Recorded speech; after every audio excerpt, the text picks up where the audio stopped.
Dobar dan svima i dobrodošli na predstavljanje javnozdravstvene kampanje Stop teškim oblicima pneumokokne bolesti, cijepi se. Pokrenula ju je Udruga poslodavaca u zdravstvu Hrvatske uz podršku Hrvatskog zavoda za javno zdravstvo, Ministarstva zdravstva, Hrvatskog društva za javno zdravstvo, Hrvatskog liječničkog zbora i Hrvatskog epidemiološkog društva Hrvatskog liječničkog zbora. Cilj ove kampanje je usmjeriti i educirati javnost na cijepljenje protiv pneumokoka te kome je ono namijenjeno. Cjepivo je besplatno za određene skupine građana koji su u većem riziku za teške oblike bolesti koje može uzrokovati pneumokok. To su ponajprije kronični bolesnici. Sukladno propisanom nacionalnom programu imunizacije dostupno je navedenim skupinama pacijenata tijekom cijele godine. Moje ime je Leona Šiljeg i ja ću vas voditi kroz ovu konferenciju. A sada bih pozdravila uvažene sugovornike. S nama je i domaćin dr. Dražen Jurković, predsjednik Udruge poslodavaca u zdravstvu Hrvatske. Dobar dan. Dobar dan, direktor. S nama je i primarijus Tatjana Nemet-Blažić, specijalistica epidemiologije iz Hrvatskog zavoda za javno zdravstvo. Dobar dan. Dobar dan. S nama je i profesor dr. Hrvoje Tiljak, specijalist obiteljske medicine. Dobar dan. S nama je i primarijus doktorica Jelena Ostojić iz specijalne bolnice za plućne bolesti. Dobar dan. Magistrica socijalne gerontologije Zrinka Mah, predsjednica Hrvatskog saveza dijabetičkih udruga. Dobar dan i vama. I pozdravljam gospodina Slavka Lackovića koji inače boli od dijabetesa tipa 2. Dobar vam dan.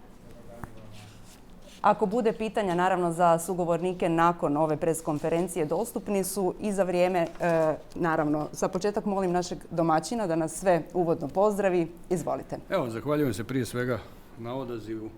Ovdje uistinu jesu respektabilni danas stručnjaci. Ja sam siguran da ćemo o ovoj temi danas dosta toga čuti. Naime, Udruga poslodavaca u zdravstvu je organizirala cijeli niz konferencija, cijeli niz webinara sa različitim temama, ali evo danas pokazujemo da nama u fokusu interesa nisu samo te ekonomske teme, poslovanje, menadžment zdravstvenih ustanova, nego i preventiva i ova je jedan u nizu tih organizacijskih skupova koje će napraviti i koje je već do sada napravila Udruga poslodavaca u zdravstvu u smjeru popularizacije i informiranja javnosti o tim preventivnim programima. Naime, smatramo da to ima jako puno prostora. Ako pogledate podatke Eurohealth Consumer Indexa, onda vidite da je Hrvatska negdje u preventivi po samom dnu.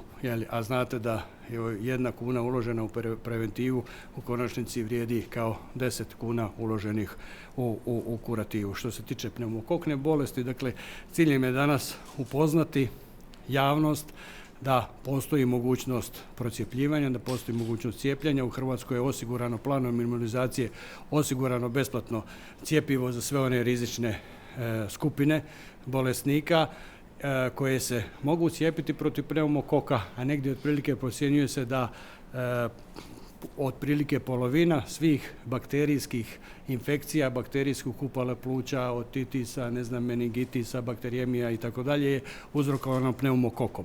No međutim, sustav prijavljivanja u Hrvatskoj to ne pokazuje. Dakle, mi imamo incidenciju prema našim prijavama koje imamo u sustavu, mislim da je to Hrvatski zavod za javno zdravstvo, svega 0,4% je pneumokok uzročnik od svih bakterijskih infekcija, no međutim u Europi je to, čini mi se, 5,6%, dakle daleko više i pretpostavljamo da se tu javlja, dakle da nije, da je problem u samom sustavu prijavljivanja i možda da nemamo dovoljno svijesti da je potrebno eventualno te pneumokoka uzročnika bakterijskih bolesti prijavljivati. Dakle, da bi u javnosti na neki način inicirali upravo svijest o tome da je moguće cijepljenjem spriječiti pojavu pneumokoknih infekcija. Evo, ovdje je cijeli niz stručnjaka koji se bave klinički i epidemiološki pneumokoknim infekcijama. Ja se nadam da ćete danas i dobiti odgovore na sve ono što vas zanima u tom dijelu, a sa druge strane se nadam i da će mediji učiniti onaj korak važan ka edukaciji naših građana, ka tome da postoji mogućnost preventive za sprječavanje pneumokoknih bolesti. Hvala vam puno. Sami ste rekli ovdje je cijeli niz stručnjaka, pa ćemo onda krenuti redom. Možemo mikrofon pomaknuti kod primarius Nemet Blažić. U tijeku je kampanja za cijepljenje protiv COVID-19 i to je ono o čemu cijelo ovo vrijeme pričamo. Neki ljudi se unatoč svemu ne žele cijepiti. Kako im onda pojasniti i pozvati ih da se cijepe protiv pneumokoka? Pa u očuvanju zdravlja i u promicanju i unapređenju zdravlja uvijek je važan i prvi korak edukacija, informiranje i građana, a i stručnjaka o tome koje su nam mogućnosti na raspolaganju za prevenciju. Mi smo isto velike napore i ogroman posao uložili u informiranje o važnosti cijepljenja protiv COVID-19, ali i drugih cijepljenja koji se kontinuirano provode u okviru programa obaveznog cijepljenja, a i u programu ovih preporučenih cijepljenja koji su namijenjeni za osobe koje su u povećanom riziku za oboljevanje od težih oblika bolesti. Tako da ovo je hvale vrijedna jedan događaj i kampanja koji će doprinijeti ostalim aktivnostima edukacije i informiranja i stručnjaka i građana i lijepo je da se i drugi sektori uključuju sa svojim aktivnostima u ove aktivnosti informiranja i edukacije, osim svojih nekih osnovnih djelatnosti, jer je to uvijek najbolje. Ta jedna kompleksna suradnja među sektorima uvijek daje najbolje rezultate. Hrvatski zavod za javno zdravstvo podržava ovu kampanju i doprinos edukaciji, a i osnovna djelatnost je preventivna medicina našeg zavoda i među time i cijepljenje, tako da mislimo da je ovo jedna korisna događaj i aktivnost koja će doprinijeti građanima da se bolje informiraju. Uvijek je ta jedna informirana odluka prvi korak za donošenje odluke o očuvanju svog zdravlja, a mi uvijek imamo ljude koji se propituju i malo više oklijevaju u cijepljenju i primjeni nekih preventivnih mjera. To je očekivano, nije samo u Hrvatskoj, nego ima i u Europi i u svijetu, ali rad, jedan kontinuirana dostupnost informacija i to objektivnih i uvijek pomaže. Sad je iduće pitanje, je li se moguće cijepiti i protiv COVID-19 i protiv pneumokoka? Daje li to dvostruku zaštitu? Pa naravno da doprinosi boljoj zaštiti u smislu šireg obuhvata zaštite od različitih uzročnika bolesti koje mogu uzrokovati upalu pluća ili neke druge teže oblike bolesti. Nije dvostruka u smislu da dvostruko štiti od COVID-19 ili obratno da oboje štiti dvostruko jače protiv pneumokoknih bolesti, ali daje jednu širi spektar zaštite i očuva nas i sprječava nastanak infekcija od različitih dva uzročnika protiv kojih imamo cjepiva. I onda je uvijek dobro da se, ako je neko u većem riziku za određenu bolest i namijenjeno mu je cjepivo, iskoristi tu mogućnost i zaštiti svoje zdravlje, jer za bolesti protiv kojih imamo cjepivo je to dobro. Ima čitav niz bolesti protiv kojih još nemamo cjepiva, pa onda moramo druge mjere preventivne primjenjivati, a cjepivo je jednostavna metoda koja nam pruža dobru zaštitu uz ovo druge još preventivne mjere koje to sve skupa nadopunjuju. Hvala vam. Idemo kod naših obiteljskih liječnika sada da vidimo kako je to s one prve crte. Doktore Tiljak, vi ste glavna spona u komunikaciji s pacijentima kada je riječ o cijepljenju, pa bilo protiv gripe, pa sada COVID-19, pa tako i pneumokoka. Cijepe li se ljudi protiv pneumokoka i jesu li uopće dobro i dovoljno informirani? Ljudi se cijepe protiv pneumokoka, međutim ne mogu reći da je informiranost dobra. Naime, kad govorimo o kolegama iz primarne zdravstvene zaštite, ja ću reći i za obiteljske, ali tako i pedijatre, oni su svjesni su toga da je pneumokok uveden u onaj A program obaveznog cijepljenja. Što se tiče onih neobaveznih cijepljenja koje su preporučljiva, a mogu biti za različite dobne skupine, u ovom eri COVID-a je nekako porastao interes za cijepljenje protiv gripe i to se zaista vidi da smo ove godine imali jednu sezonu koja je gotovo dvostruko uspješnija nego prethodnih godina i tu su se nekako obiteljski doktori dobro s našim godinama znaju za to i provode to cijepljenje. Pneumokokno cjepivo nije strano liječnicima obiteljske medicine, ono je nekako s njime se bave godinama vezano za neke skupine koje su bile prvenstveno predložene za takvo cijepljenje, kao što su splenektomirani, imunokompromitirani, osobe prije transplantacije u transplantacijskom programu i tako.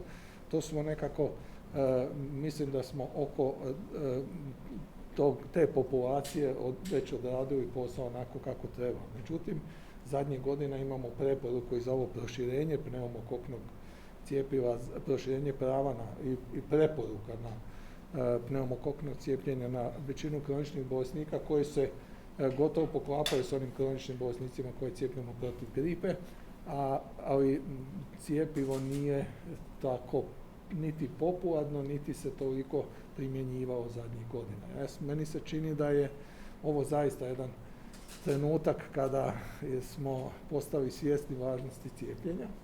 Malo oslabi ovaj antivakcijarski program, projekt, tako da je ovako sad na ovom valu novog interesa za cijepljenje bi trebalo iskoristiti da zaista pojačamo taj projekt ili cijepljenja protiv pneumokoka. S jedne strane, dakle, u ovom trenutku je obiteljska medicina opterećena sa različitim zadaćama kojih možda dekoncentriraju kad se govori o svim preventivnim aktivnostima, koncentriraju se na ovu pandemiju COVID-a. Međutim, treba svakako i stalno naglašavati i među kolegama, ali evo, ova konferencija ima i za cilj da malo podignemo svijest javnosti, odnosno da sami pacijenti dođu i da pitaju šta je s onim pneumokokom, imam ja pravo na to, da li bi mi preporučili da se cijepimo, tako da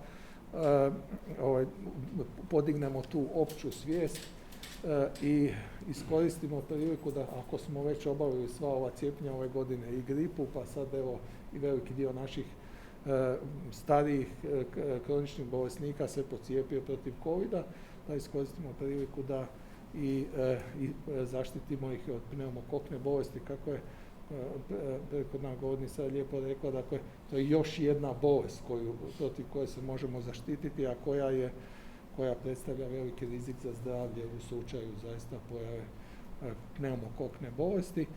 I nadam se da ćemo uspjeti sada kada, kažem, imamo i nekako podizanje svijesti, a isto tako i dobru dostupnost tog cjepiva na našem tržištu, da ćemo zaista i tu kampanju odraditi.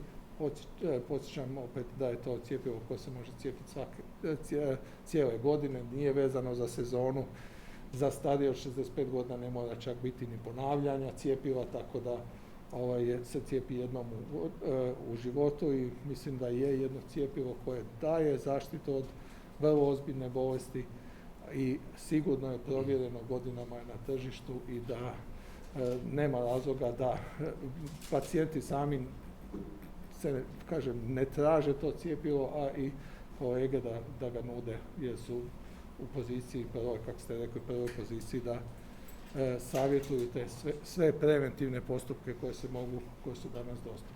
Sami ste rekli kome je namijenjeno, nadam se da će se i nakon ovoga pacijenti prepoznati i javljati. Primarijus Ostojić, vi najbolje znate što pneumokok može uzrokovati i kakve zdravstvene posljedice može ostaviti.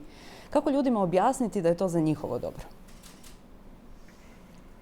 Informacijom.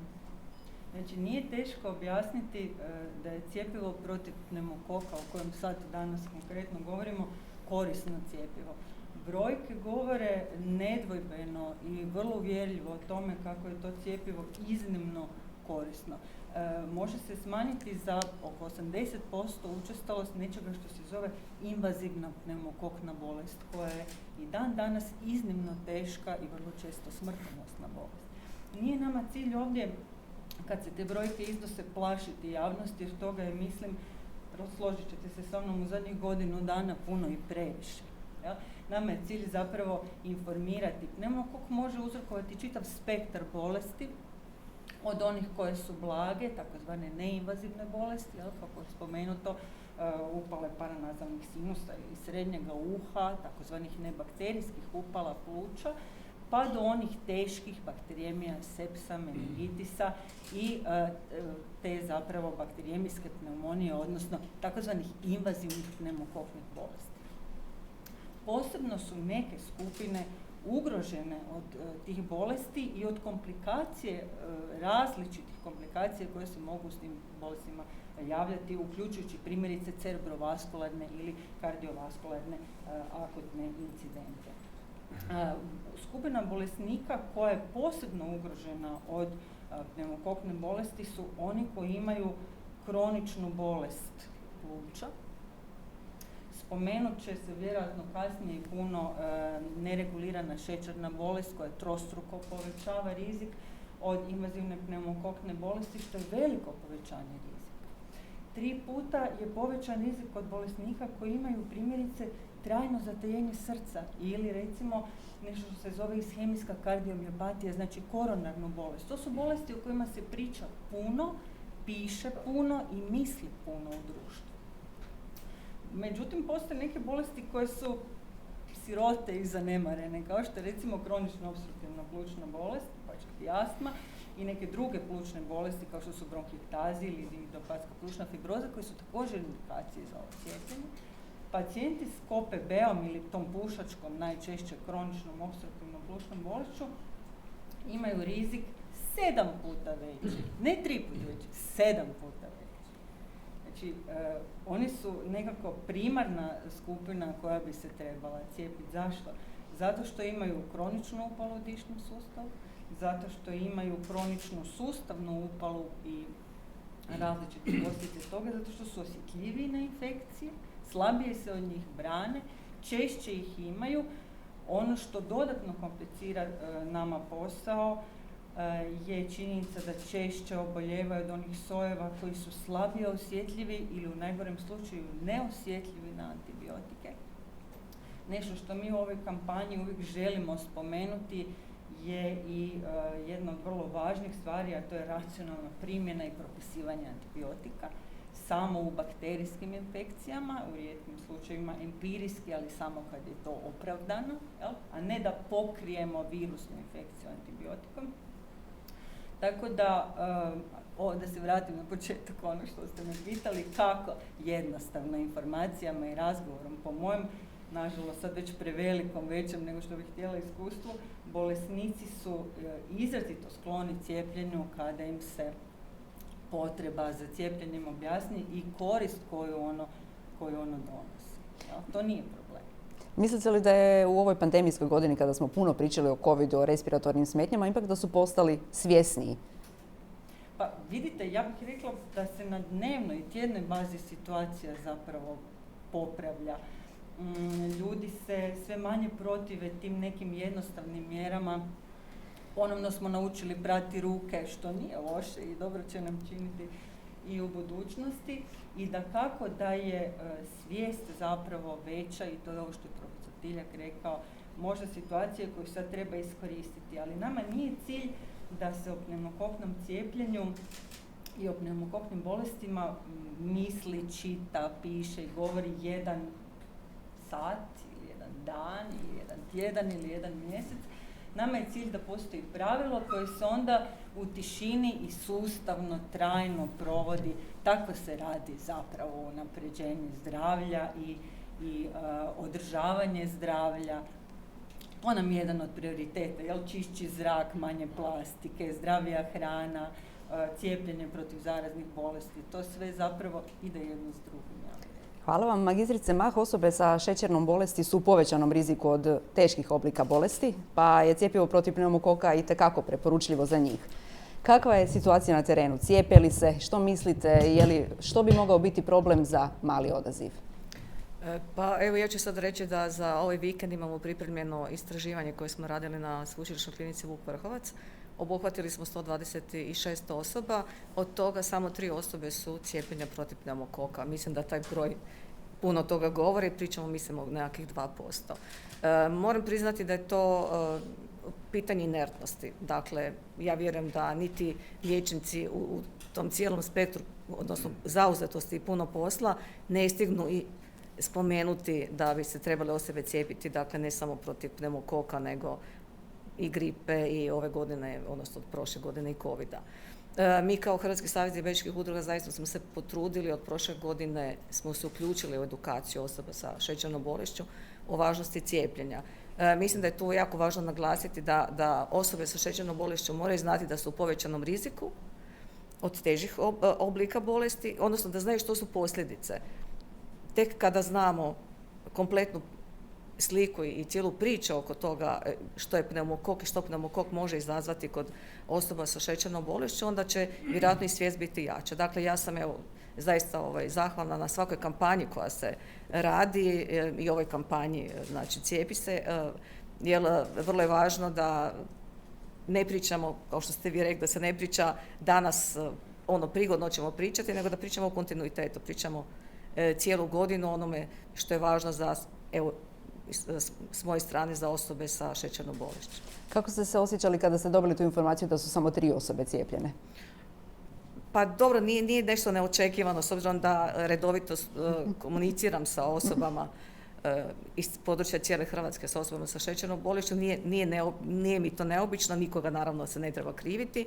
Treba iz ovoga izvući pouku, mali broj je, ajmo sad onda napraviti nešto da o cijepljenju, važnosti cijepljenja protiv pneumokokne bolesti govorimo znači i sa osobama sa šećernom bolešću, ali isto tako i da znači liječnici i kroz primarnu, sekundarnu, tercijarnu zaštitu da spomenu i da ukažu na važnosti i da se zaista krene sa cijepljenjem.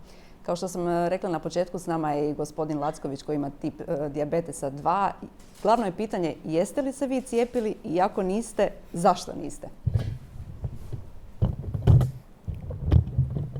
Hvala lijepo na pitanju. Ja ću mali uvod napraviti samo zbog tog dijabetesa. Po mojoj obiteljskoj anamnezi, mama mi je imala dijabetes. Ja sam bio predisponiran da dobijem tu bolest, odnosno da naslijedim te njene gene ili tu sve skupa. I tako da sam ja 2006. godine, da ne kažemo kod doktorice službeno, postao dijabetičar tipa 2.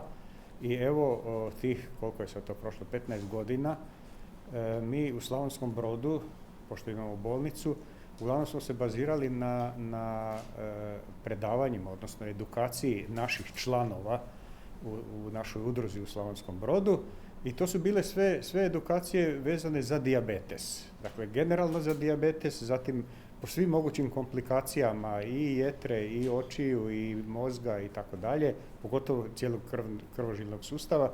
Ovdje sam pročitao da smo mi rizična skupina i dakle i oni plućni bolesnici najčešće i najviše, zatim bolesti srca, bolesti jetre i tako dalje. Međutim, moja doktorica je otišla prošle godine, pred Novu godinu, s kojom sam ja njen pacijent bio 40 godina.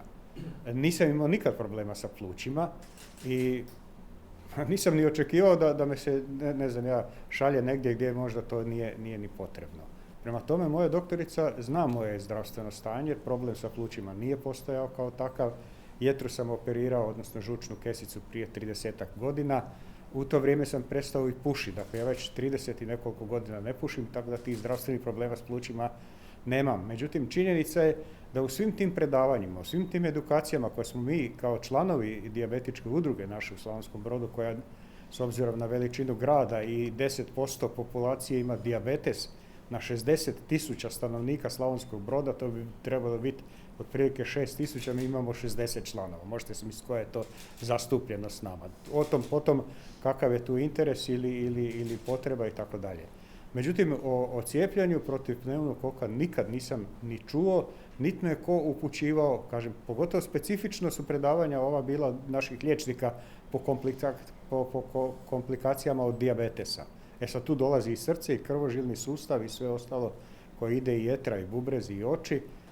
Ne, nikad nisam čuo ni od obiteljske medicine. Ja nisam čak ni išao kod dijabetologa jer sam na tabletama. Dakle, nemam ni inzulina, ni ničega drugo, nego samo živim na tome i držim se onih pravila koje se traži, izbalansirana prehrana, određena tjelesna aktivnost, da nemam prekomjernu težinu, moj body mass index je 26, 27, tu negdje, dakle, na granici sam nekakve pretilosti i dobro se osjećam, prema tome niko nije ni smatrao da treba.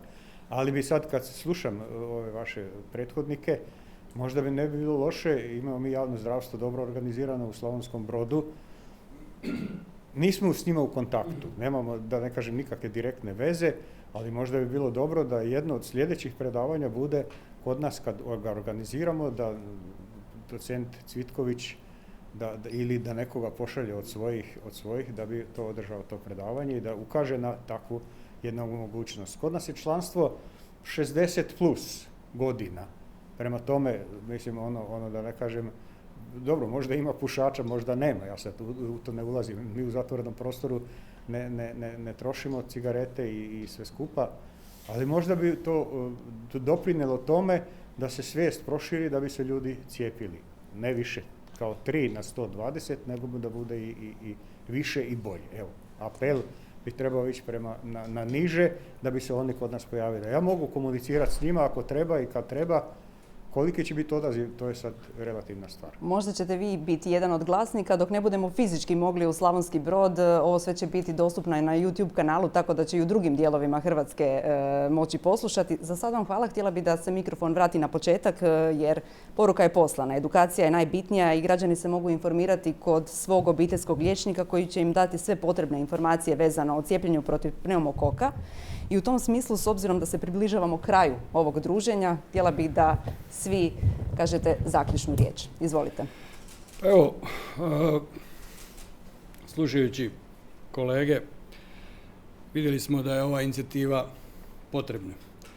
Ja ću ovdje reći i primiti dio odgovornosti kao predsjednik Stručnog društva za javno zdravstvo Hrvatskog liječničkog zbora da načinimo više u popularizaciji, edukaciji ovoga cjepiva, dakle cjepiva protiv pneumokoka i da informiramo ljude, prije svega rizične skupine, da ih informiramo o tome da je cijepiti se protiv pneumokoka, da je cjepivo dostupno, a da cijepiti se daleko manji rizik nego izložiti se riziku da dobiješ pneumokoknu bolest sa svim onim posljedicama koje je kolegica ovdje i rekla, dakle u konačnici i sa nekom mogućnosti letalnog ishoda.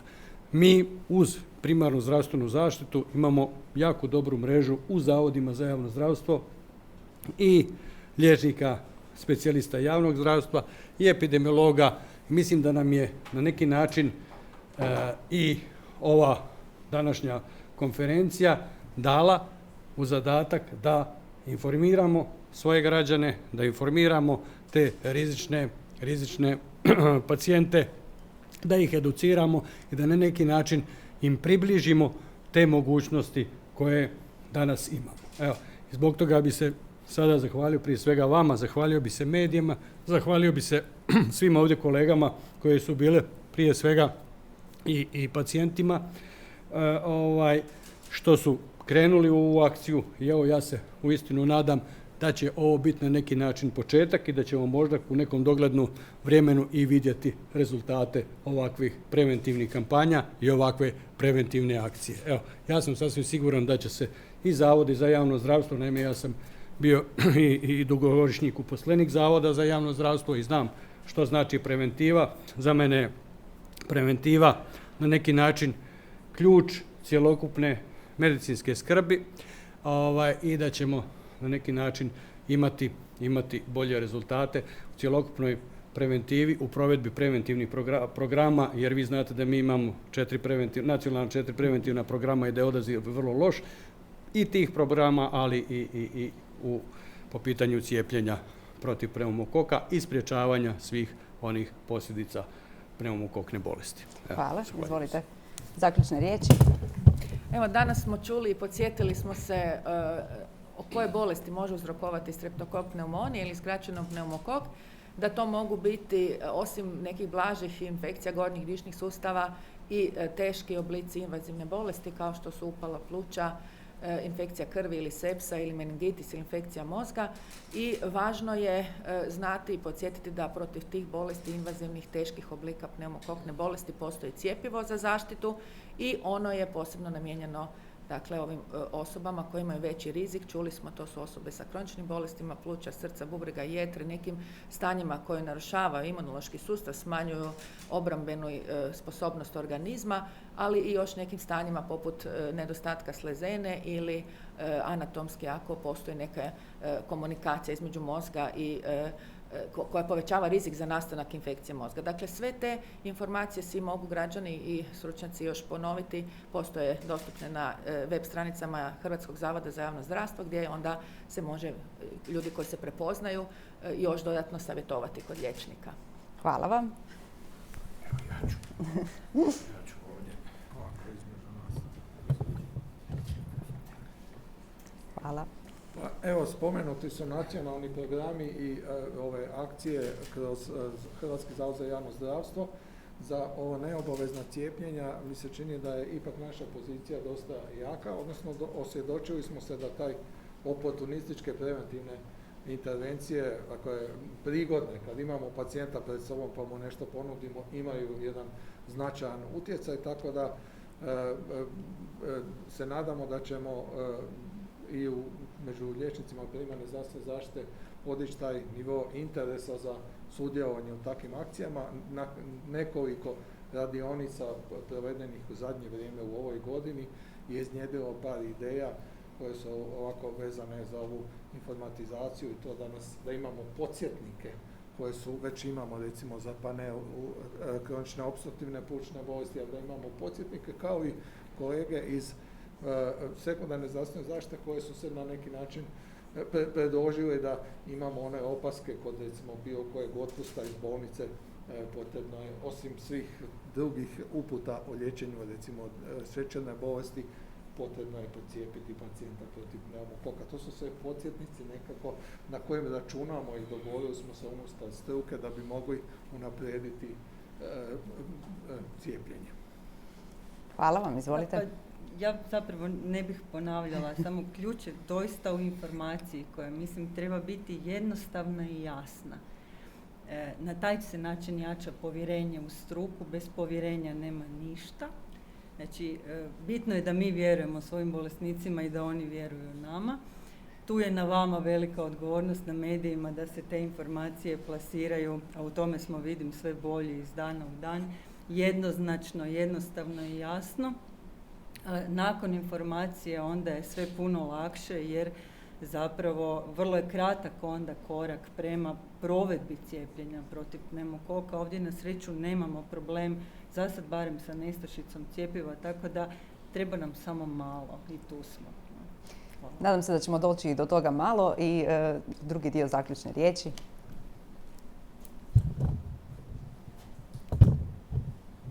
Ja bih se zahvalila Udruzi poslodavaca u zdravstvu Hrvatske koji je prepoznao Hrvatski savez dijabetičkih udruga kao partnera, pa evo da sudjelujemo i na ovom panelu. Svakako bi voljela da poruka odavdje ode da i prema osobama sa šećernom bolešću, odnosno i osobama s drugim kroničnim nezaraznim bolestima, ali isto tako i liječnicima, da zajedno radimo na edukaciji i ukažemo koliko je važnost cijepljenja protiv pneumokoka. Hvala vam. Gospodine Lacković. Evo, ovo mi je danas bila prva malo jača informacija o pneumokoknom cijepljenju. Nadam se da ćemo to doživjeti mi na terenu tamo. Sad, organizacija je i putem zdravstva, odnosno Hrvatskog javnog zdravstva i mediji da prošire to i vjerujem da će uspjeti takva situacija ili ta kampanja. Možda bi bilo dobro malo i plakatiranje, da se osmisli to sa plakatima po ambulantama opće medicine ili u bolnici. Ljudi jako često. Bolnica je mali grad. Tamo ljudi jako ih puno imaju, mogu te informacije prenositi bolje i brže. Hvala vam puno. Hvala svima, poruka je poslana. Ukoliko mediji imaju nekih pitanja za bilo koga od sugovornika, mogu sada ili kasnije, 1 na 1, kako god želite. Hvala puno na sudjelovanju i hvala svim sugovornicima na današnjem dolasku. Lijep pozdrav.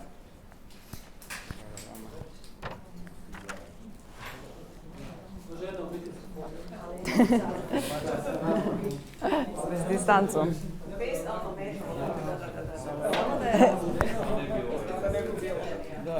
Ja još uvijek jedna doza. U sredinu. Evo.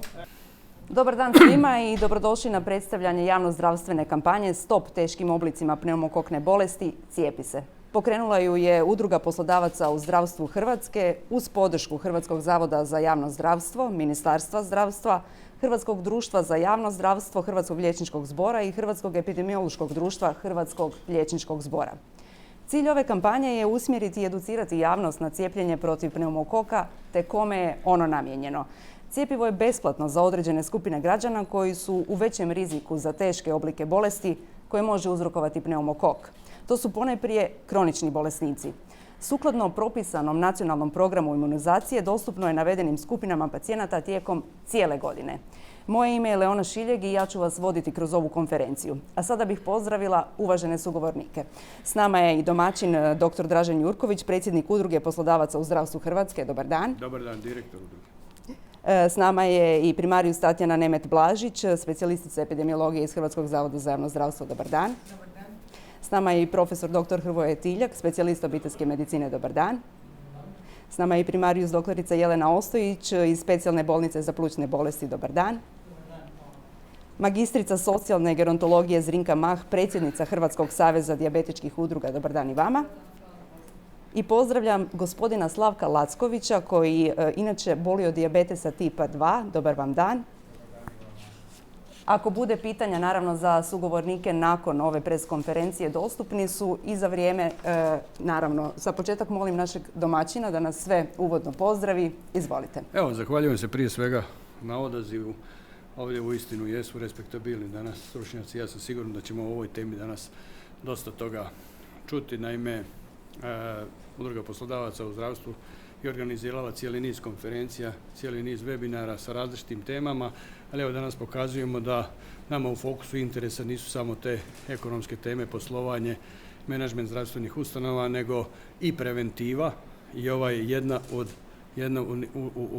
jedan u nizu tih organizacijskih skupova koje će napraviti i koje je već do sada napravila Udruga poslodavaca u zdravstvu u smjeru popularizacije i informiranja javnosti o tim preventivnim programima.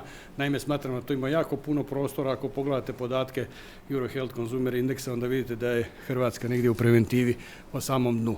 A znate da je 1 kuna uložena u preventivu u konačnici vrijedi kao 10 kuna uloženih u kurativu. Što se tiče pneumokokne bolesti, dakle, cilj je danas upoznati javnost da postoji mogućnost procjepljivanja, da postoji mogućnost cijepljenja. U Hrvatskoj je osigurano planom imunizacije, osigurano besplatno cjepivo za sve one rizične skupine bolesnika koje se mogu cijepiti protiv pneumokoka, a negdje otprilike procjenjuje se da otprilike polovina svih bakterijskih infekcija, bakterijskog kupala pluća, otitisa, meningitisa, bakterijemija i tako dalje je uzrokovano pneumokokom. No međutim, sustav prijavljivanja u Hrvatskoj to ne pokazuje. Dakle, mi imamo incidenciju prema našim prijavama koje imamo u sustavu, mislim da je to Hrvatski zavod za javno zdravstvo, svega 0,4% je pneumokok uzročnik od svih bakterijskih infekcija, no međutim u Europi je to, čini mi se, 5,6%, dakle daleko više i pretpostavljamo da se tu javlja, dakle da nije, da je problem u samom sustavu prijavljivanja i možda da nemamo dovoljno svijesti da je potrebno eventualno te pneumokoka uzročnika bakterijskih bolesti prijavljivati. Dakle,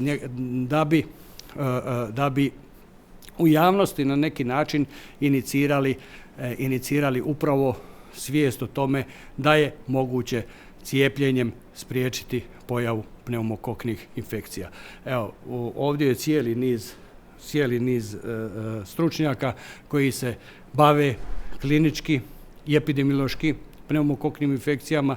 Ja se nadam da ćete danas i dobiti odgovore na sve ono što vas zanima u tom dijelu, a sa druge strane se nadam i da će mediji učiniti onaj korak važan ka edukaciji građana ka tome da postoji mogućnost preventive za sprječavanje pneumokoknih bolesti. Hvala vam puno. Sami ste rekli ovdje je cijeli niz stručnjaka, pa ćemo onda krenuti redom. Možemo mikrofon pomaknuti kod primarius Nemet Blažić. U tijeku je kampanja za cijepljenje protiv COVID-19 i to je ono o čemu cijelo ovo vrijeme pričamo. Neki ljudi se unatoč svemu ne žele cijepiti. Kako im onda pojasniti i pozvati ih da se cijepe protiv pneumokoka? Pa u očuvanju zdravlja i u promicanju i unapređenju zdravlja uvijek je važan i prvi korak edukacija, informiranje i građana, a i stručnjaka o tome koje su nam mogućnosti na raspolaganju za prevenciju.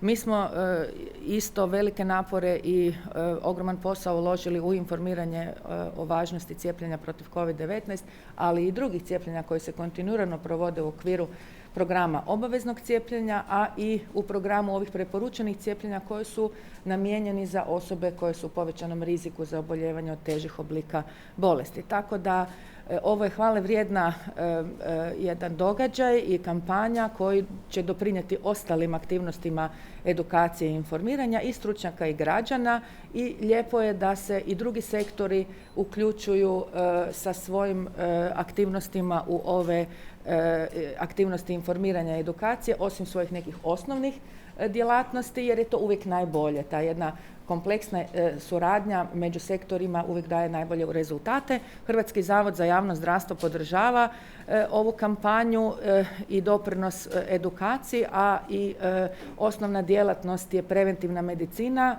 našeg zavoda i među time i cijepljenje, tako da mislimo da je ovo jedna korisna događaj i aktivnost koja će doprinijeti građanima da se bolje informiraju.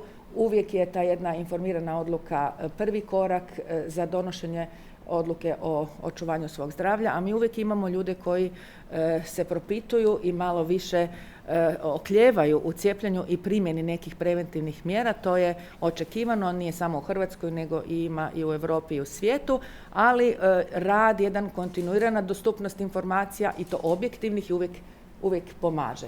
Sad je iduće pitanje, je li se moguće cijepiti i protiv COVID-19 i protiv pneumokoka? Daje li to dvostruku zaštitu?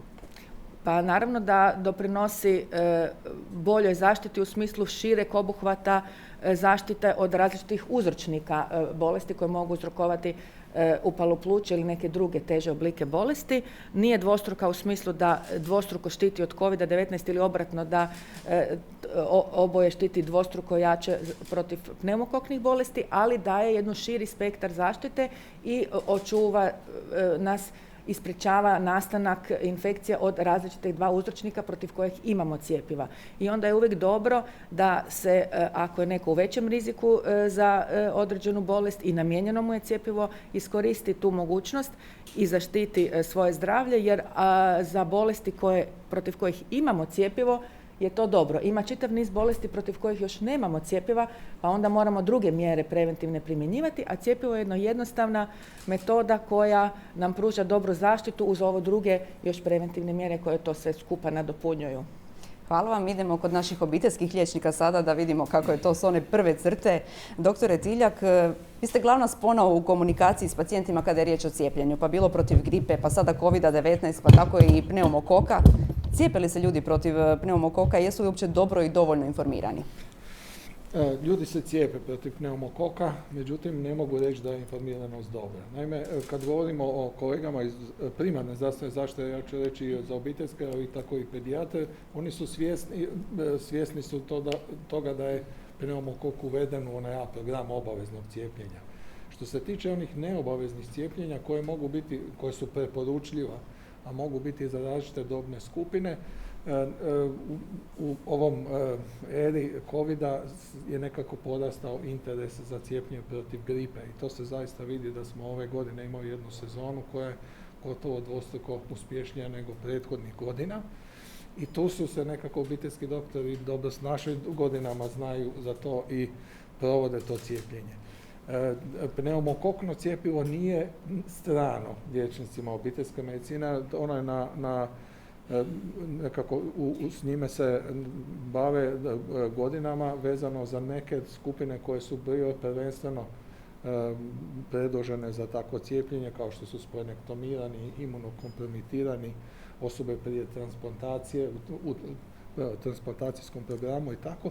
To smo nekako, mislim da smo oko te populacije već odradili posao onako kako treba. Međutim, zadnjih godina imamo preporuku i za ovo proširenje pneumokoknog cjepiva, proširenje prava i preporuka na pneumokokno cijepljenje na većinu kroničnih bolesnika koji se gotovo poklapaju s onim kroničnim bolesnicima koje cijepimo protiv gripe, ali cijepivo nije tako niti popularno, niti se toliko primjenjivao zadnjih godina. Meni se čini da je ovo zaista jedan trenutak kada smo postali svjesni važnosti cijepljenja.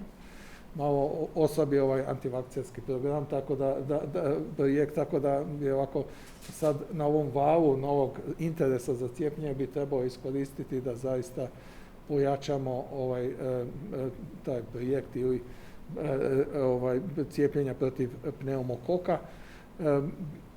S jedne strane, dakle, u ovom trenutku je obiteljska medicina opterećena sa različitim zadaćama kojih možda dekoncentriraju kad se govori o svim preventivnim aktivnostima, koncentriraju se na ovu pandemiju COVID-a. Međutim, treba svakako i stalno naglašavati i među kolegama, ali evo, ova konferencija ima i za cilj da malo podignemo svijest javnosti, odnosno da sami pacijenti dođu i da pitaju šta je s onim pneumokokom, i imam ja pravo na to, da li bi mi preporučili da se cijepimo, tako da podignemo tu opću svijest i iskoristimo priliku da, ako smo već obavili sva ova cijepljenja ove godine i gripu, pa sad evo i veliki dio naših starijih kroničnih bolesnika se pocijepio protiv COVID-a, da iskoristimo priliku da i zaštitimo ih od pneumokokne bolesti, kako je prethodna govornica lijepo rekla, dakle, to je još jedna bolest protiv koje se možemo zaštititi, a koja predstavlja veliki rizik za zdravlje u slučaju zaista pojave pneumokokne bolesti.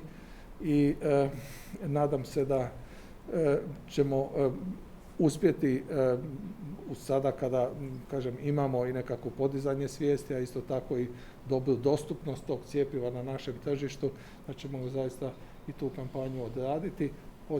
Podsjećam opet da je to cjepivo koje se može cijepiti cijele godine, nije vezano za sezonu, za starije od 65 godina ne mora čak biti ni ponavljanja cjepiva, tako da se cijepi jednom u životu i mislim da je jedno cjepivo koje daje zaštitu od vrlo ozbiljne bolesti i sigurno je provjereno, godinama je na tržištu i da nema razloga da pacijenti sami se, kažem, ne traže to cjepivo, a i kolege da ga nude jer su u poziciji, kako ste rekli, prvoj poziciji da savjetuju te sve preventivne postupke koje su danas dostupne.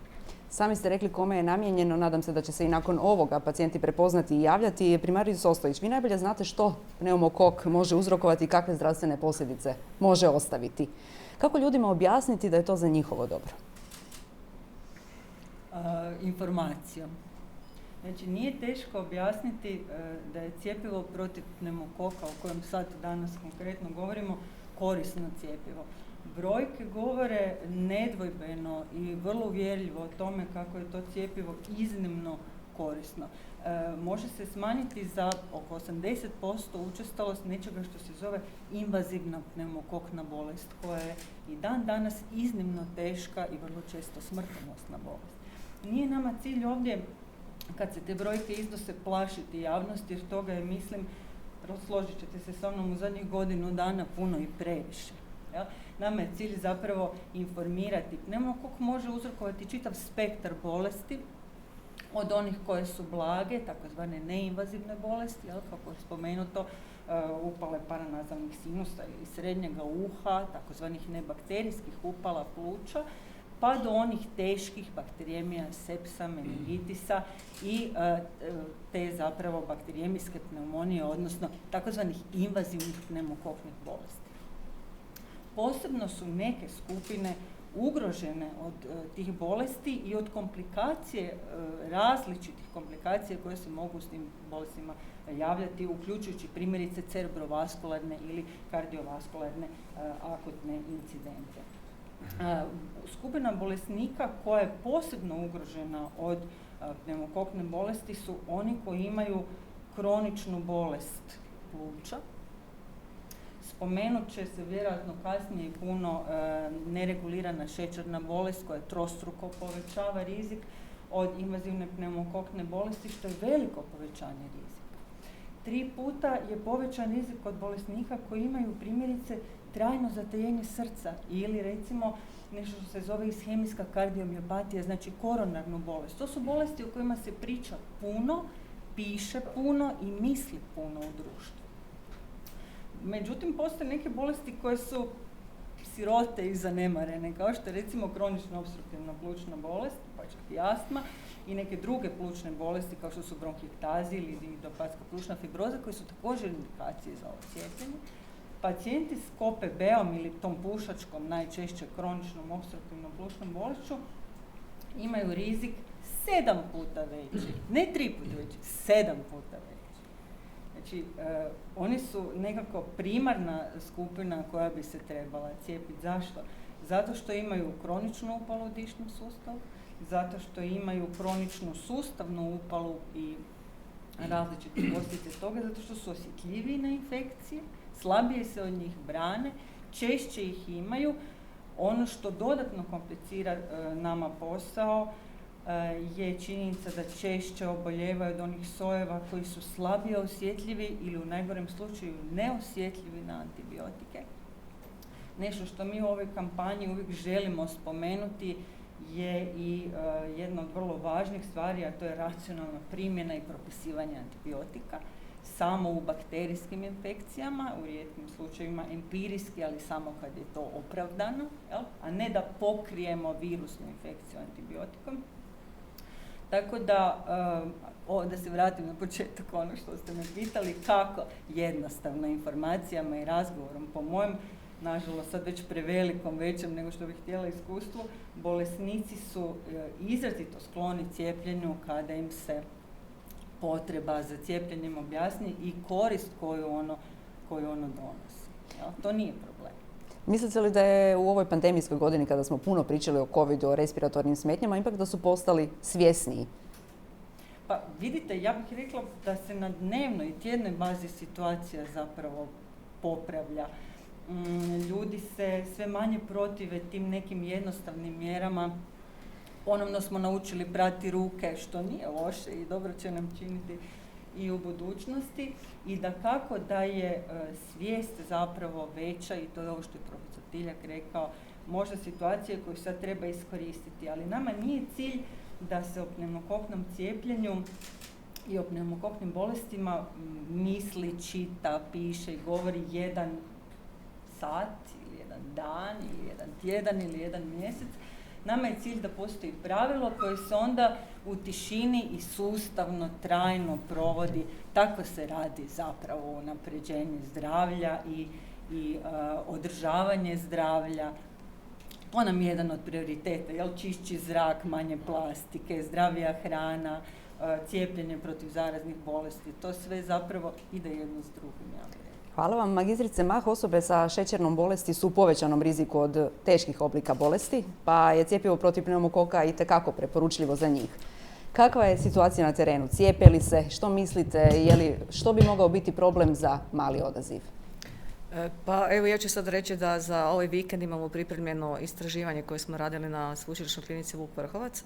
Obuhvatili smo 126 osoba, od toga samo 3 osobe su cijepljenja protiv pneumokoka. Mislim da taj broj puno toga govori, pričamo mislimo o nekakvih 2%. Moram priznati da je to pitanje inertnosti. Dakle, ja vjerujem da niti liječnici u tom cijelom spektru, odnosno zauzetosti i puno posla, ne stignu i spomenuti da bi se trebale osobe cijepiti, dakle ne samo protiv pneumokoka, nego i gripe i ove godine, odnosno od prošle godine i covida. Mi kao Hrvatski savez dijabetičkih udruga zaista smo se potrudili, od prošle godine smo se uključili u edukaciju osoba sa šećernom bolešću o važnosti cijepljenja. Mislim da je tu jako važno naglasiti da osobe sa šećernom bolešću moraju znati da su u povećanom riziku od težih oblika bolesti, odnosno da znaju što su posljedice. Tek kada znamo kompletnu sliku i cijelu priču oko toga što je pneumokok i što pneumokok može izazvati kod osoba sa šećernom bolešću, onda će vjerojatno i svijest biti jača. Dakle, ja sam zaista zahvalna na svakoj kampanji koja se radi i ovoj kampanji, znači cijepi se, jer vrlo je važno da ne pričamo, kao što ste vi rekli, da se ne priča danas prigodno ćemo pričati, nego da pričamo o kontinuitetu, pričamo cijelu godinu onome što je važno za, s moje strane, za osobe sa šećernom bolešću. Kako ste se osjećali kada ste dobili tu informaciju da su samo 3 osobe cijepljene? Pa dobro, nije nešto neočekivano, s obzirom da redovito komuniciram sa osobama iz područja cijele Hrvatske, sa osobama sa šećernom bolešću. Nije mi to neobično, nikoga naravno se ne treba kriviti. Treba iz ovoga izvući pouku, mali broj je, ajmo sada onda napraviti nešto da o cijepljenju, važnosti cijepljenja protiv pneumokokne bolesti govorimo znači i sa osobama sa šećernom bolešću, ali isto tako i da znači liječnici i kroz primarnu, sekundarnu, tercijarnu zaštitu da spomenu i da ukažu na važnosti i da se zaista krene sa cijepljenjem. Kao što sam rekla na početku, s nama je i gospodin Lacković koji ima tip dijabetesa 2. Glavno je pitanje, jeste li se vi cijepili i ako niste, zašto niste? Hvala lijepo na pitanju. Ja ću mali uvod napraviti samo zbog tog dijabetesa. Po mojoj obiteljskoj anamnezi, mama mi je imala dijabetes. Ja sam bio predisponiran da dobijem tu bolest, odnosno da naslijedim te njene gene ili tu sve skupa. I tako da sam ja 2006. godine, da ne kažemo kod doktorice službeno, postao dijabetičar tipa 2. I evo tih, koliko je sad to prošlo, 15 godina, mi u Slavonskom Brodu, pošto imamo bolnicu, uglavnom smo se bazirali na predavanjima, odnosno edukaciji naših članova u našoj udruzi u Slavonskom Brodu i to su bile sve edukacije vezane za dijabetes. Dakle, generalno za dijabetes, zatim po svim mogućim komplikacijama i jetre, i očiju, i mozga i tako dalje, pogotovo cijelog krvožilnog sustava. Ovdje sam pročitao da smo mi rizična skupina i dakle i oni plućni bolesnici najčešće i najviše, zatim bolesti srca, bolesti jetre i tako dalje. Međutim, moja doktorica je otišla prošle godine, pred Novu godinu, s kojom sam ja njen pacijent bio 40 godina. Nisam imao nikad problema sa plućima i nisam ni očekivao da me se, ne znam, ja šalje negdje gdje možda to nije ni potrebno. Prema tome, moja doktorica zna moje zdravstveno stanje, problem sa plućima nije postojao kao takav, jetru sam operirao, odnosno žučnu kesicu prije 30-ak godina, u to vrijeme sam prestao i pušiti, dakle ja već 30 i nekoliko godina ne pušim, tako da tih zdravstvenih problema s plućima nemam. Međutim, činjenica je da u svim tim predavanjima, u svim tim edukacijama koje smo mi kao članovi dijabetičke udruge naše u Slavonskom Brodu, koja s obzirom na veličinu grada i 10% populacije ima dijabetes, na 60.000 stanovnika Slavonskog Broda, to bi trebalo biti otprilike 6.000, mi imamo 60 članova. Možete se misliti koja je to zastupljenost s nama. O tom potom kakav je tu interes ili potreba i tako dalje. Međutim, o cijepljanju protiv pneumokoka nikad nisam ni čuo, niti me ko upućivao, kažem, pogotovo specifično su predavanja ova bila naših liječnika po komplikacijama od dijabetesa. Sad tu dolazi i srce, i krvožilni sustav i sve ostalo koje ide i jetra, i bubrezi, i oči. Ne, nikad nisam čuo ni od obiteljske medicine. Ja nisam čak ni išao kod dijabetologa jer sam na tabletama. Dakle, nemam ni inzulina, ni ničega drugog, nego samo živim na tome i držim se onih pravila koje se traži, izbalansirana prehrana, određena tjelesna aktivnost, da nemam prekomjernu težinu, moj body mass index je 26, 27, tu negdje, dakle, na granici sam nekakve pretilosti i dobro se osjećam, prema tome niko nije ni smatrao da treba. Ali bi sad kad slušam ove vaše prethodnike, možda bi ne bi bilo loše, imamo mi javno zdravstvo dobro organizirano u Slavonskom Brodu, nismo s njima u kontaktu, nemamo, da ne kažem, nikakve direktne veze, ali možda bi bilo dobro da jedno od sljedećih predavanja bude kod nas kad ga organiziramo, da docent Cvitković ili da nekoga pošalje od svojih da bi to održao to predavanje i da ukaže na takvu jednu mogućnost. Kod nas je članstvo 60 plus godina. Prema tome, mislim, ono da ne kažem, dobro, možda ima pušača, možda nema, ja sad u to ne ulazim. Mi u zatvorenom prostoru ne trošimo cigarete i sve skupa, ali možda bi to doprinijelo tome da se svijest proširi, da bi se ljudi cijepili.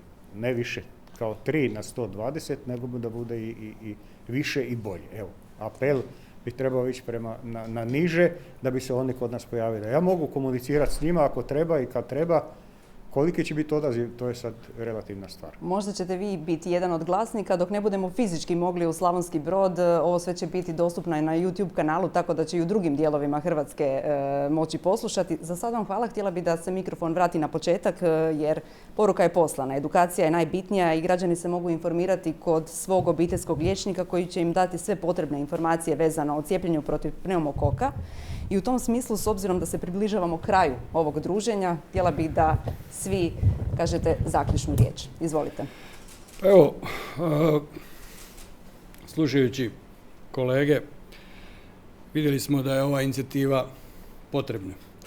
Ja ću ovdje reći i primiti dio odgovornosti kao predsjednik Stručnog društva za javno zdravstvo Hrvatskog liječničkog zbora da načinimo više u popularizaciji, edukaciji ovoga cjepiva, dakle cjepiva protiv pneumokoka i da informiramo ljude, prije svega rizične skupine, da ih informiramo o tome da je cijepiti se protiv pneumokoka, da je cjepivo dostupno, a da cijepiti se daleko manji rizik nego izložiti se riziku da dobiješ pneumokoknu bolest sa svim onim posljedicama koje je kolegica ovdje i rekla, dakle u konačnici i sa nekom mogućnosti letalnog ishoda.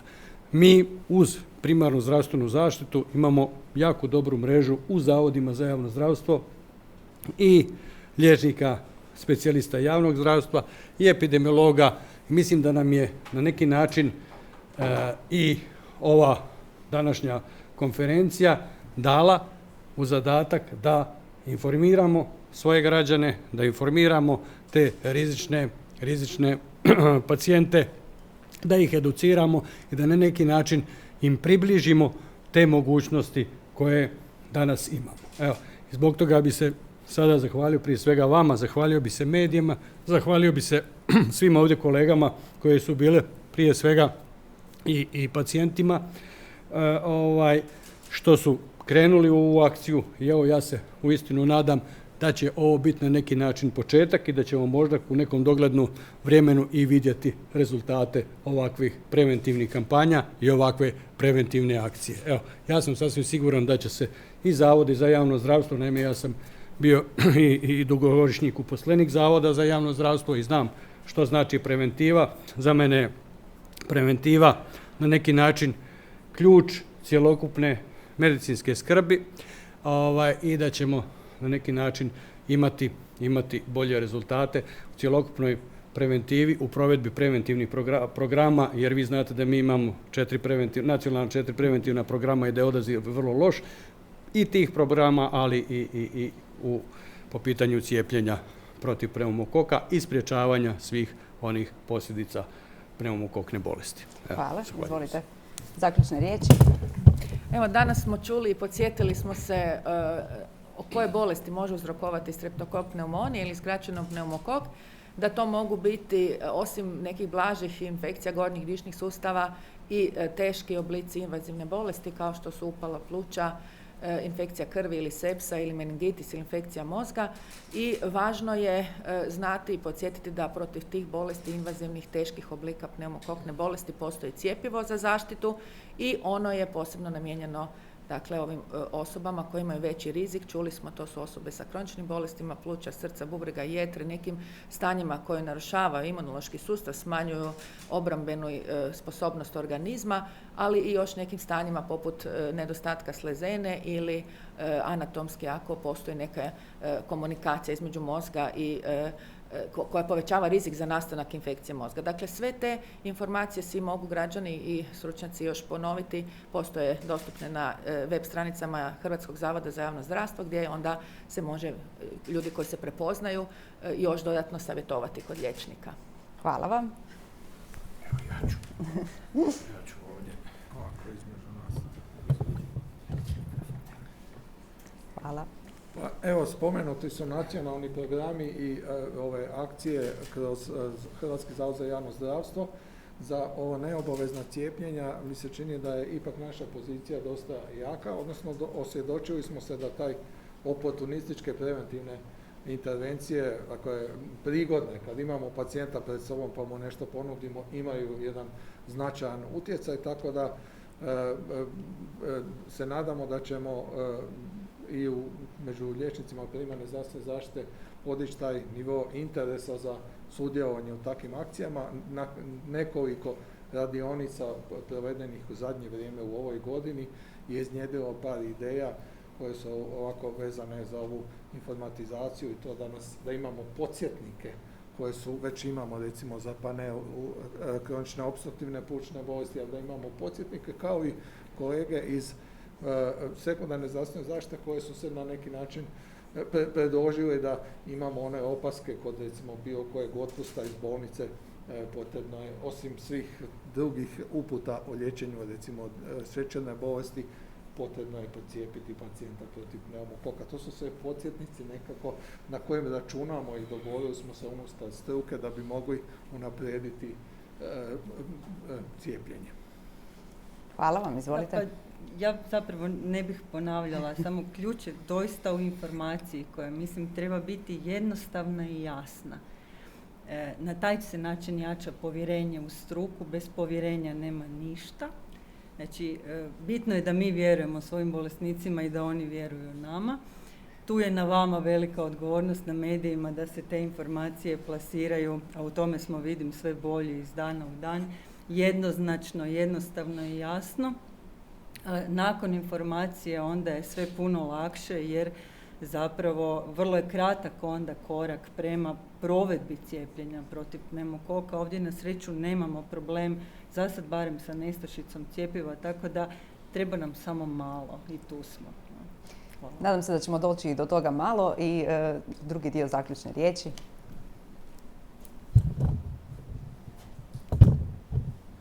Ja bih se zahvalila Udruzi poslodavaca u zdravstvu Hrvatske koji je prepoznao Hrvatski savez liječničkih udruga kao partnera, pa evo da sudjelujemo i na ovom panelu.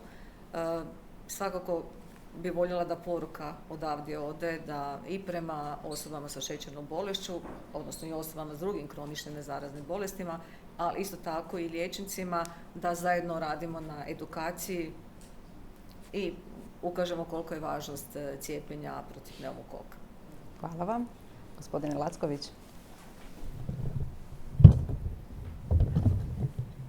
Evo, ovo mi je danas bila prva malo jača informacija o pneumokoknom cijepljenju. Nadam se da ćemo to doživjeti mi na terenu tamo.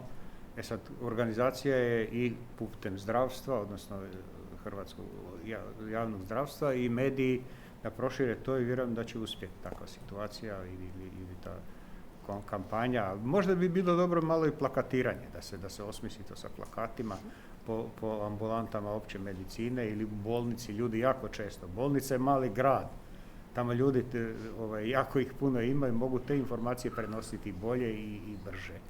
Hvala vam puno. Hvala svima, poruka je poslana. Ukoliko mediji imaju nekih pitanja za bilo koga od sugovornika, mogu sada ili kasnije, 1 na 1, kako god želite. Hvala puno na sudjelovanju i hvala svim sugovornicima na današnjem dolasku. Lijep pozdrav.